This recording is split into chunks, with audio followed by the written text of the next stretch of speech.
Hi guys, how old are you? I'd love to see the age range of our viewers. Write your age below. It's Chamomile, Mom said sweetly, her voice soaked in that fake tenderness she saves for public conversations and family therapy sessions. Only there's no one else here but us and Rachel, who just walked in from the airport wearing $1,000 sunglasses and that smug vacation golden glow. I looked at the cup.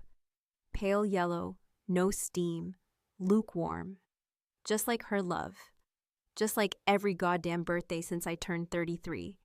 That was the year she forgot it for the first time. No call, no card, not even an accidental O.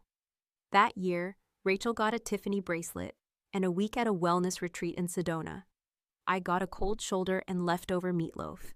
Every year since, the pattern repeated itself like a broken clock with perfect timing. I didn't say anything when Mom set the chipped porcelain mug in front of me. I didn't say, "Hey, thanks for remembering it's my birthday," because she didn't. She never does. Not since Dad died. Or maybe not since long before that. Instead, I glanced at Rachel, who was gushing about Venice and gondoliers and how real Italian food just ruins Olive Garden forever. Like that was some profound revelation. She reached out to take off her coat, and without a word, I slid the mug across the table toward her. She didn't notice the gesture. She just picked it up and took a sip mid-sentence, like a woman who has never had to think twice about anything handed to her.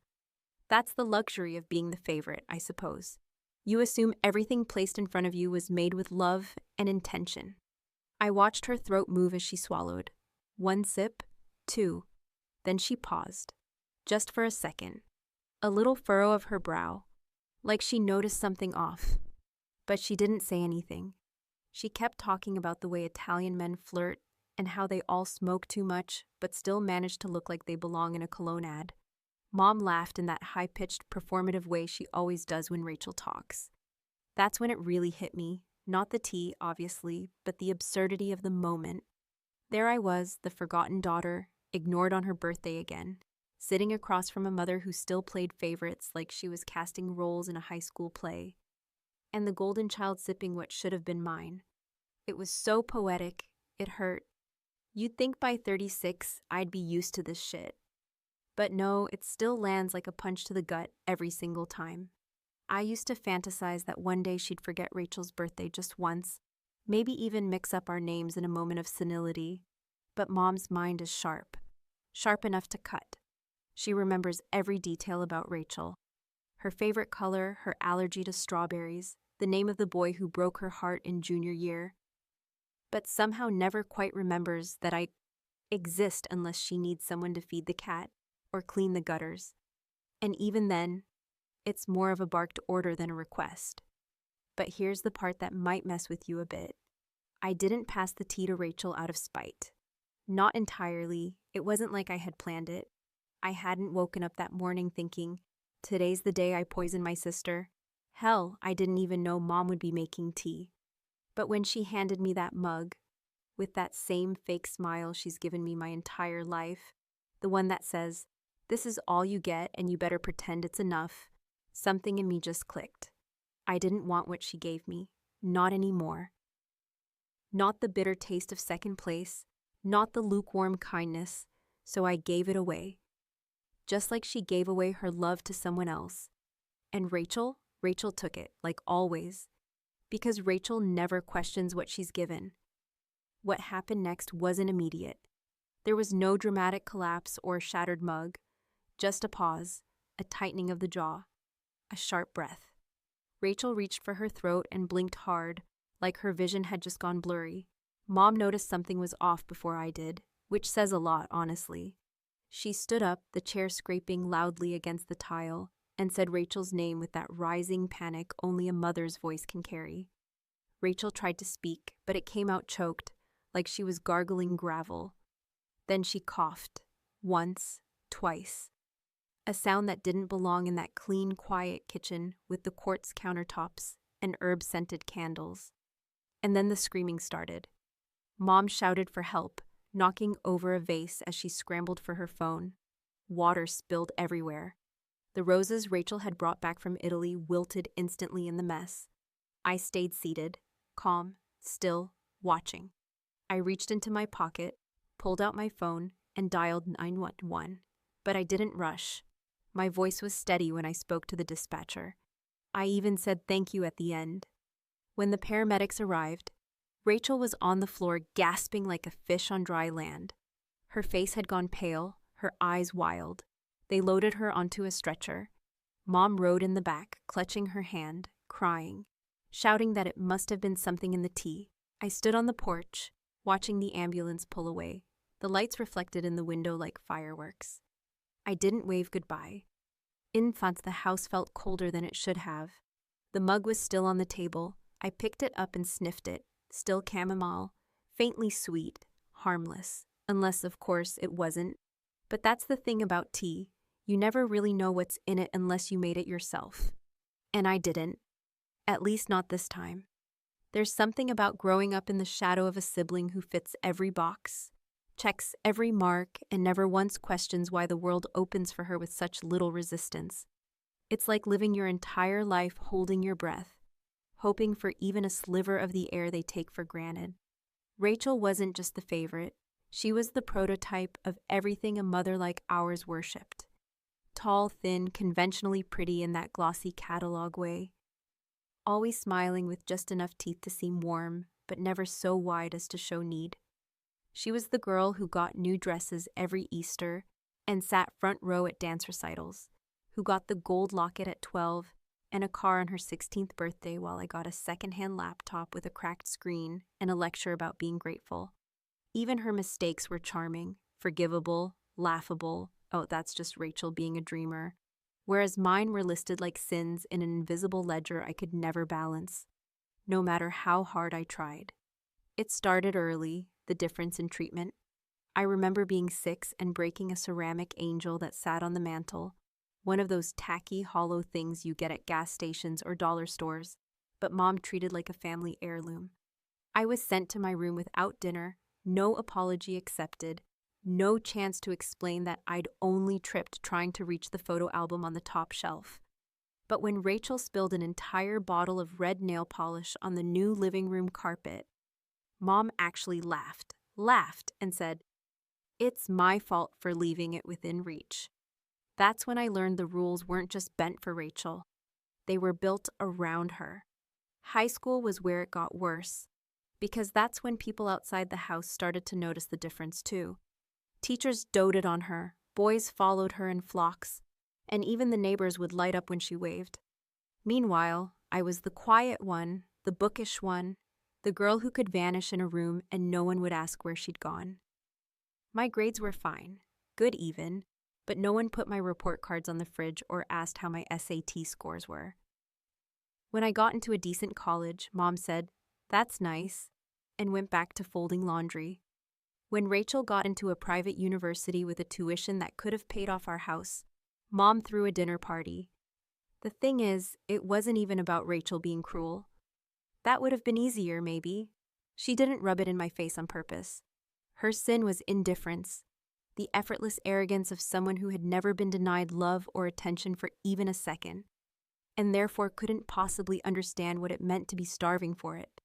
I spent years thinking if I just achieved more, smiled more, disappeared less, maybe I'd get some of that light too.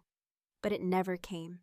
Not even when I graduated early, not even when I moved out and paid my own rent, while Rachel still asked for spending money at 28. And then there was Dad. He was the only one who saw me, really saw me.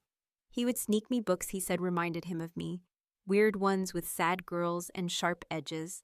He taught me how to use a hammer, how to change a tire, how to keep secrets. He never said it out loud, but I think he knew what was happening in the house, how lopsided it all was. But he didn't fight it. Maybe he was too tired. Maybe he thought love wasn't supposed to be fair. When he died, something in me broke that I didn't even know was fragile until it shattered. I cried for 3 days straight. Rachel posted a black and white photo on Instagram with a heart emoji, and then flew back to school the next morning. After that, I stopped expecting anything. No birthday cards, no invitations to family vacations, no questions about my life unless they came wrapped in judgment. Every visit home was a performance, Rachel center stage, Mom the director, me the stagehand, quietly adjusting the curtains. But I noticed everything. The way Mom would light the good candles only when Rachel came home. The way she used her nice voice when talking to her. The one that made her sound 20 years younger, as if trying to stay lovable in her golden child's eyes. I learned to read every twitch of her mouth, every syllable sharpened like a blade before it was ever spoken. I think that's why the moment with the chamomile hit so hard, not because I planned it, not because I expected a reaction, but because it was the first time in years that I saw real panic in Mom's eyes. And it wasn't aimed at me. It was aimed at Rachel. For the first time, I wasn't the burden, the disappointment, the shadow. I was just watching. And that, strangely, made me feel more real than I had in decades. There's something else, something I haven't told anyone, not even in therapy, not even when asked directly. Years ago, maybe around the time I was 21, I started looking into things. Chemical compounds, natural ingredients, substances that could cause certain symptoms when ingested. I don't know what I was looking for back then. Maybe it was just curiosity. Maybe it was something darker I didn't want to admit. But I remember watching Mom one night as she crushed a few of her sleeping pills into warm milk for the dog, who shook during thunderstorms. She said it helped him sleep, and maybe it did. But I never forgot the way the powder dissolved, how quickly it vanished into the liquid like it had never been there. So yeah, I knew what crushed pills looked like, and what they tasted like too. And I also knew Mom never double-checked what mug she handed out, never paused to ask who wanted which cup. Because in her eyes, Rachel always got the best of everything, and I was just lucky to be in the room. But that night, as Rachel gasped and Mom screamed and I sat perfectly still, a different kind of silence wrapped around me. Not the silence of being ignored, the silence of control. And I realized something I should have known years ago: people like Mom never change. And people like Rachel never suffer, unless someone makes sure they do. The thing about moments that change everything is that they rarely announce themselves with the clarity they deserve. They don't come accompanied by dramatic music or ominous thunder, or even a particularly heavy silence. They unfold in such an unremarkable way that, if you weren't watching closely, you might miss the shift altogether, might even mistake it for just another hiccup in an otherwise ordinary day. But I saw it, that moment when Rachel's tongue stalled mid-sentence and her pupils did that quick flutter, as if they were scanning for clarity that wasn't arriving fast enough. 1 second, she was describing a gelato stand in Florence, where a man named Alessandro had winked at her like he was pitching an audition for a perfume commercial. And the next, she was reaching up toward her throat, as if trying to detach something invisible wrapped around it. She didn't cough at first. That's important. People imagine choking as loud, gasping, hacking, drama, but sometimes it starts in a horrifying quiet.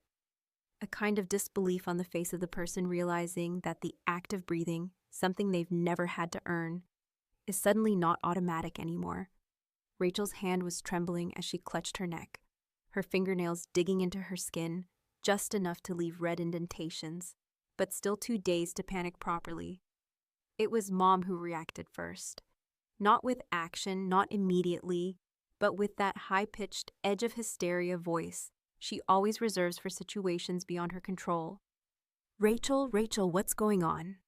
Her question was ridiculous, almost laughable, like Rachel might pause and answer her, explain precisely how the air was closing off and why her lips were beginning to lose their color.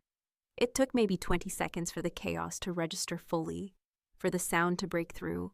Rachel's mouth finally opened with a guttural gagging noise that was so deeply unnatural, I felt my stomach tighten, not in fear, but in recognition. Mom lunged forward, knocking over the same chair she always demands no one lean back in because it's vintage, and tried to catch Rachel as she began to tilt, her whole body slumping with the grace of a marionette whose strings were being pulled at random. I stood, not fast, not slow, just deliberately. My heart wasn't racing, my hands weren't shaking. I picked up my phone, which had been face down on the table the whole time, and unlocked it with a practiced motion I didn't even have to look at. I called emergency services. My voice, oddly enough, was calm, clear, even warm. I explained that my sister appeared to be having a severe allergic reaction, maybe a respiratory one, maybe something else, and that we needed an ambulance at the house immediately. I confirmed the address, repeated it twice, and when the operator asked if we had given her anything new, I said no, nothing out of the ordinary. Tea, chamomile. I heard Mom screaming Rachel's name behind me, her voice raw and breaking, but it barely registered. I thanked the dispatcher before hanging up, because manners matter. The paramedics arrived in just under 6 minutes. They moved fast, clinical, with the kind of quiet intensity that comes from seeing the worst parts of human life every single day and learning how to work efficiently inside the chaos. One of them asked who had made the tea. I said my mother did. Mom didn't deny it. She was too busy sobbing, her arms around Rachel's legs, as if sheer touch could will breath back into her lungs. They started some kind of injection, epinephrine maybe, or something stronger, and radioed the hospital with codes that sounded made up but probably weren't. Rachel was loaded onto a stretcher and strapped down. Her eyes were half-lidded by then, her breaths shallow and sporadic, but she was alive. Barely. They left, sirens off but lights flashing, which I learned means it's serious, but not hopeless. Mom begged me to come with her in the ambulance. I told her I'd follow behind, but I didn't. I stayed in the house. I needed the quiet, needed to feel what silence felt like in that space, without Rachel's stories or Mom's frantic performative maternal act. I stood in the kitchen, looking at the overturned chair, the spilled tea, the dropped designer sunglasses Rachel had left on the table like a careless afterthought. And I smiled. Not big, not cruel, just a subtle, knowing curl of the lip. That came not from victory, but from a kind of closure I hadn't expected to taste so soon. I went to the sink, picked up the mugs, rinsed them out. No rush, no urgency, the remnants of the chamomile. Such a sweet, harmless name, isn't it? Swirled down the drain like nothing had ever been there at all. I reached for a towel and dried the cup carefully, placing it back in the cabinet in the exact spot Mom always insists they go, because order matters, even when lives are unraveling. Then I went upstairs, opened my phone, and deleted a single note from my list. It was titled, "Chamomile dosage, not lethal." That phrase had haunted my search history for weeks, tucked between recipes and job listings and messages never sent. I sat on the edge of my bed and stared at the blank screen. The truth was, I hadn't given her a lethal dose. I hadn't wanted to kill her. Not really. That would have made me a monster, and I wasn't. I just wanted them, both of them, to feel what it was like to have something inside them unravel without warning, to know the taste of uncertainty, of vulnerability, of powerlessness. I wanted to see Mom's face twisted in real fear, not her usual irritation masked as concern. I wanted Rachel to experience what it meant to choke on something given with a smile. And in those minutes, as I sat there and let the reality of what I'd done settle into my bones like the final puzzle piece in a long, lonely game, I felt something unexpected. Not guilt, not pride, but peace. A kind of clarity that can only come when you finally tip the scale that's been uneven your entire life and realize the world doesn't end. It just shifts. When Mom called from the hospital later that night, her voice tight and hoarse, telling me Rachel was in a medically induced coma but stable, I told her I'd be there in the morning. She said thank you. She sounded tired, old, unsure, and for once, I wasn't. The next morning came in gray and muted, the kind of filtered light that makes even clean spaces look sad, as if the sun itself had peeked through the window and decided this particular house didn't deserve warmth. I dressed slowly, not because I was tired, but because there was no rush. Rachel wasn't going anywhere, not in that condition, not tethered to machines and drips and beeping monitors that had probably become her most consistent companions overnight. I left the house without speaking to Mom, even though she was curled on the living room couch, with a blanket wrapped tight around her shoulders, clutching a lukewarm cup of something that probably used to be coffee, but had now curdled into the bitterness she couldn't swallow.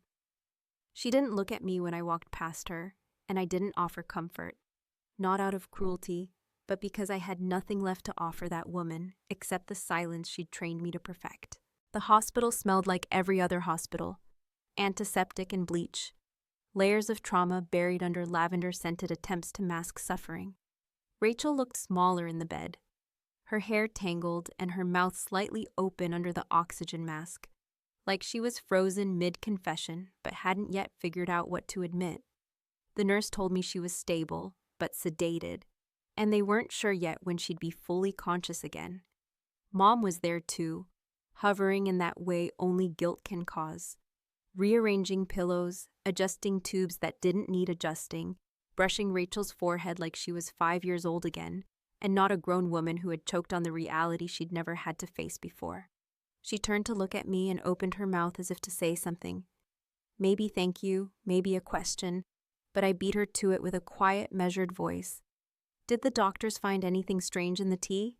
She blinked, paused, and shook her head with a flat, exhausted whisper. They think it might have been an allergic reaction, or maybe just a freak coincidence. And then, with a hesitation that carried more fear than curiosity, she added, unless you know something I don't. I stared at her for a moment. That tight-lipped, mascara-smudged face, that mouth shaped by decades of half-truths and full silences, and said, if I did, do you think you'd really be the first to know? She didn't speak again. After 2 hours of sitting beside a woman who might wake up tomorrow or never fully wake up again, I left. I walked through the parking lot under a dull sky, opened my car door, and instead of driving away, just sat there, motionless, hand on the steering wheel, staring at the dashboard like it might offer a direction I hadn't considered. But instead of going home, I went back to the one place in that house I hadn't allowed myself to enter in years. The basement. The air down there had its own history, thick with mold and dust and neglect, like the house itself didn't want to remember what it was hiding. It took me 10 minutes to move the old boxes, the ones Mom insisted were just Christmas decorations, and some of your dad's old tools. But behind them, shoved between 2 rusted shelves and barely visible, was the truth. Not dramatic, not glowing, just cardboard and faded leather. A photo album, dusty and dented, tucked inside a cracked plastic bin labeled Misc. The pictures inside weren't dated, but I knew the years by the furniture in the background, by the haircuts, by the faces that appeared and disappeared. Most of them were of Rachel, baby Rachel, toddler Rachel, birthday Rachel, and Mom looking a decade younger, her smile wide and clean, unburdened. But then there were a few photos that didn't fit.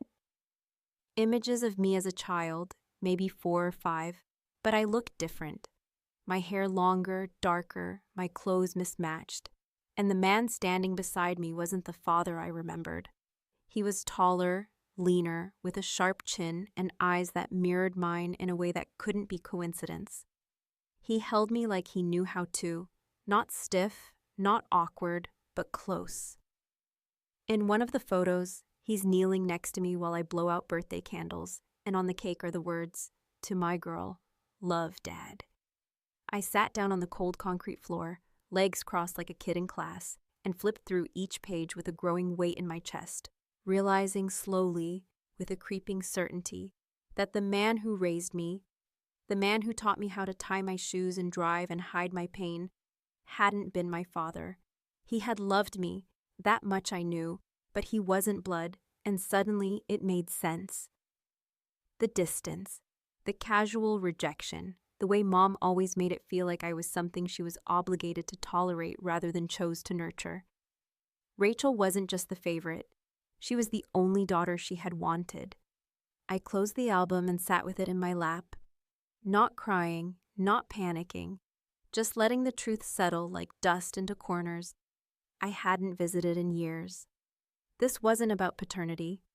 This was about foundation, the foundation of my entire life, cracking apart, exposing the lie it had been built on. And in that moment, all I could think was, no wonder, no wonder she loved Rachel more. No wonder she looked through me like a window. I was the mistake.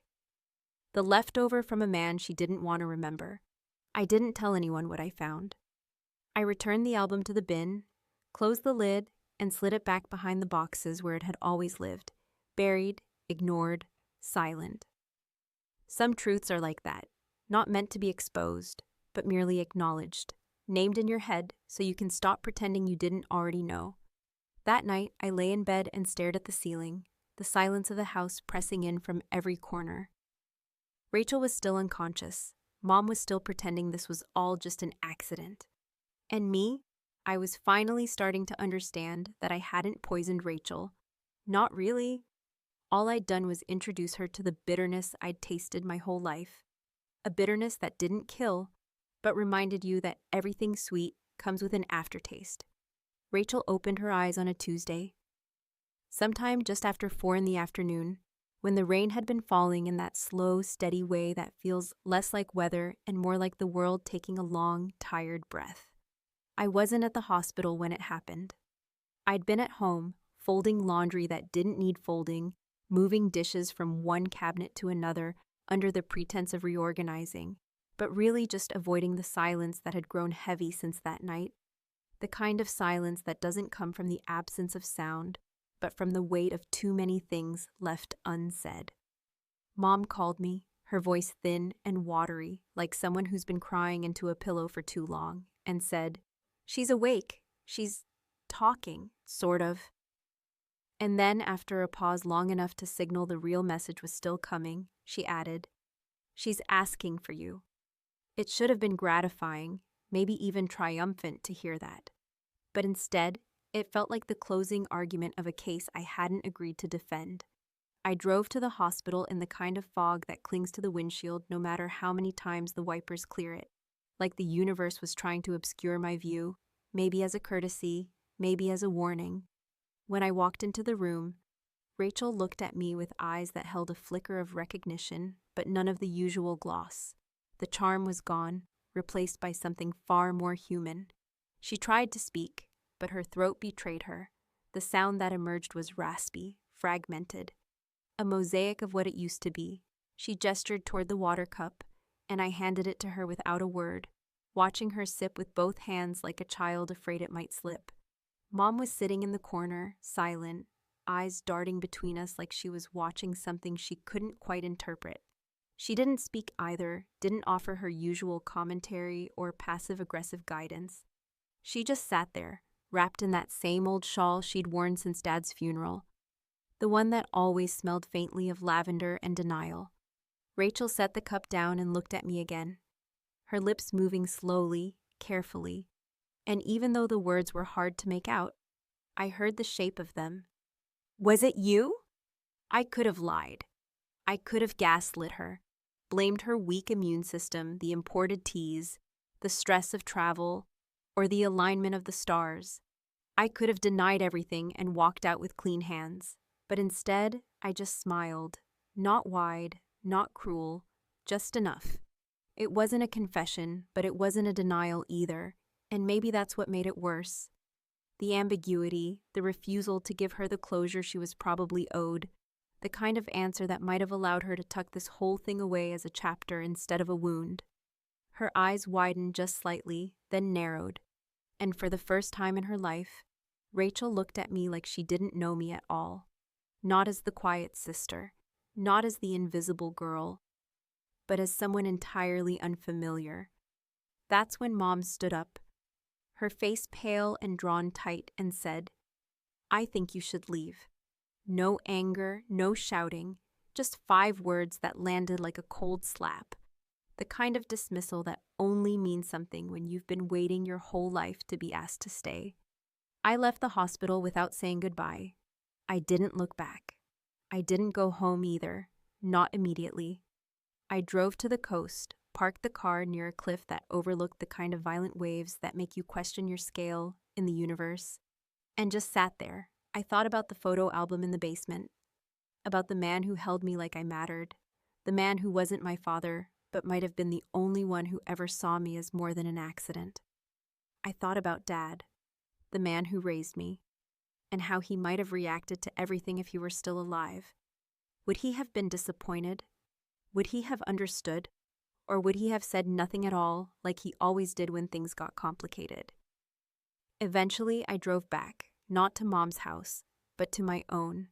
I made myself a small dinner, toast and soup, the kind of meal you eat when you're too tired to pretend food has flavor. I sat at the kitchen table, the same one where that cup of tea had once sat, and lit a single candle. It wasn't my birthday, but I bought a cake anyway, small, store-bought, cheap.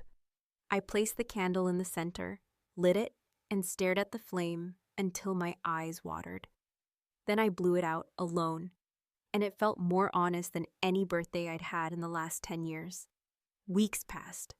Rachel remained in therapy, both physical and psychological. Her voice returned slowly, but softer, like something in her had shifted permanently. Mom stopped calling me. I didn't chase her. The silence between us grew thick, solid, like concrete poured between two houses to keep them standing, but forever separate. I found work again, something low pressure and consistent, and I went to therapy. I didn't talk about the tea, not directly, but I talked about the years, about the rooms where I never felt welcome, about the voices that praised one daughter while silencing another. I talked about what it means to be raised in the absence of love and still be expected to perform gratitude. And somewhere in those sessions, I realized I didn't regret what I did. Not because it was right, not because it was fair, but because it was finally real. For the first time, I had disrupted the script, broken the pattern, introduced a note of chaos into a melody that had played too predictably for too long. And if that made me monstrous, then so be it. Sometimes, the only way to be seen is to become something too strange to ignore. One day, I came home to find an envelope in my mailbox. No return address. Inside was a single tea bag labeled Chamomile. No note, no explanation, just the bag. And tucked beneath it, folded so small it was almost hidden, was a slip of paper with 6 words. Next time, don't waste the whole dose. I stood there for a long time, holding the bag between my fingers, letting the meaning, or threat, or confession settle into me like heat. Maybe Mom had figured it out. Maybe Rachel had. Maybe neither.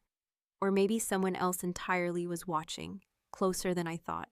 I didn't brew the tea. I kept it in a drawer, and every now and then I open it, just to remind myself of what silence costs, of what happens when the ignored finally speak in the only language they were ever taught, quiet, calculated, and served steaming in a cup.